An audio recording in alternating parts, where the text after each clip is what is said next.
O governo brasileiro resolveu escalar de vez as tensões diplomáticas com os Estados Unidos após Donald Trump ordenar a expulsão do delegado brasileiro nos Estados Unidos.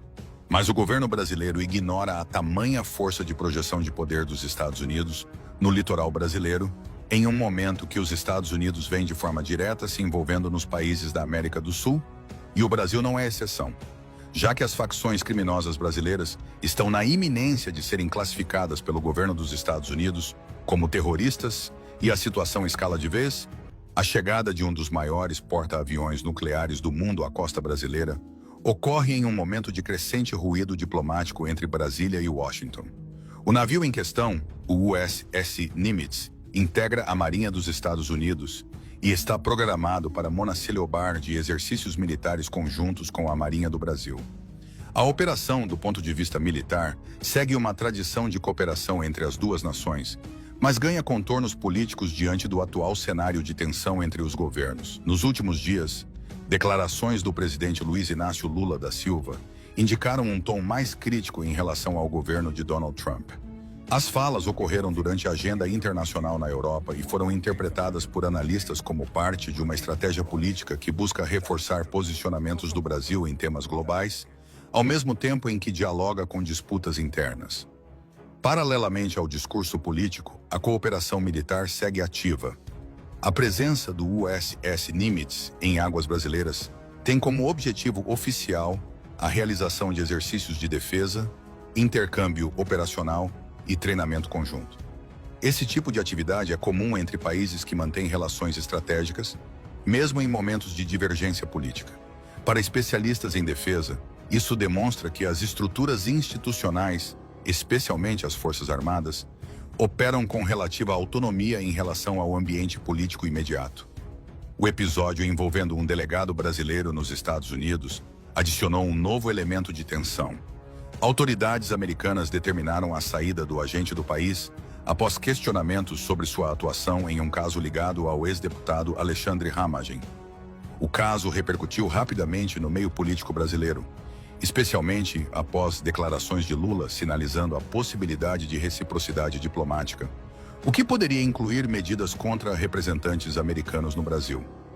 Esse tipo de praticria segue práticas tradicionais das relações internacionais, nas quais decisões envolvendo agentes de Estado podem gerar respostas equivalentes. Ainda assim, especialistas avaliam que medidas dessa natureza costumam ser calibradas para evitar escaladas mais amplas que possam afetar áreas estratégicas, como comércio, defesa e cooperação policial. No campo da segurança, cresce a atenção internacional sobre organizações criminosas brasileiras. O primeiro comando da capital e o Comando Vermelho vêm sendo monitorados por autoridades de diversos países devido à sua atuação transnacional. Há debates, especialmente em setores políticos e de segurança, sobre a possibilidade de enquadramento dessas organizações em categorias mais severas, como terrorismo. No entanto, essa classificação envolve critérios jurídicos e políticos complexos e não é consenso dentro da comunidade internacional.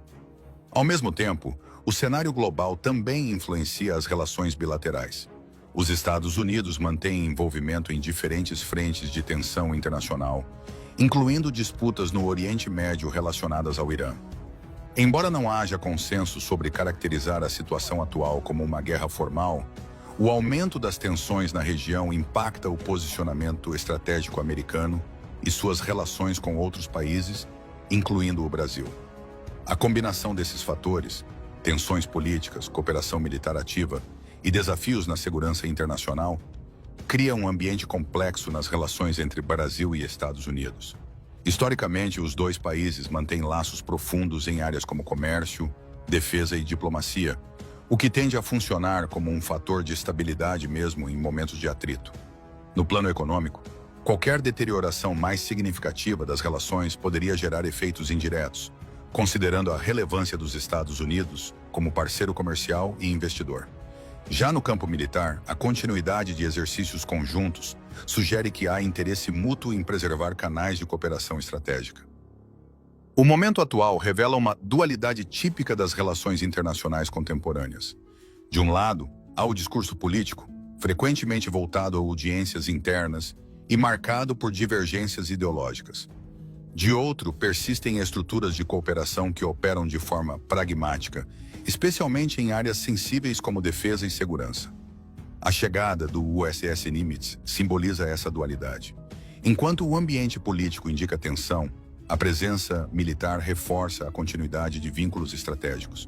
Isso sugere que, apesar das declarações públicas, há limites institucionais para uma ruptura mais profunda.